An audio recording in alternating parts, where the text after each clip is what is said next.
J'ai réellement, parce qu'une de vos phrases l'a laissé entendre la semaine dernière, de nommer des membres de sens commun dans votre gouvernement si vous êtes élu? D'abord, je n'ai pas composé de gouvernement parce que je trouve que ce serait très arrogant de composer un gouvernement alors même que le premier tour de l'élection n'est pas passé et qu'il y a cette incertitude qui Oui, mais plane. vous avez une idée de l'architecture politique La deuxième qu'il peut chose que avoir. j'ai dit et que je répète devant vous aujourd'hui, c'est que je ne supporte pas la police de la pensée. Voilà.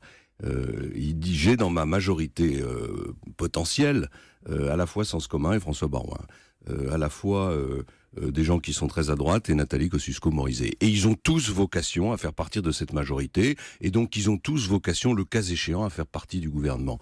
Et vous voyez, Mais alors, le flou par moment idéologique que vous reprochez à certains candidats, dont Emmanuel Macron, dont on ne sait pas forcément toujours où il se situe, est-ce que c'est pas le même que vous vous appliquez finalement en disant je peux travailler avec un tel et une telle, même s'ils n'ont absolument pas les mêmes idées? Mais bien sûr, c'est comme ça qu'on gouverne un pays, c'est en ayant une majorité de Français. Il n'y a pas de majorité de Français si on reste uniquement sur un créneau idéologique.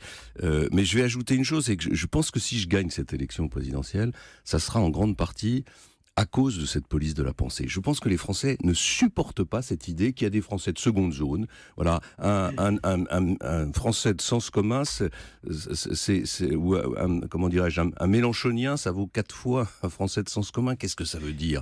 Mais c'est cette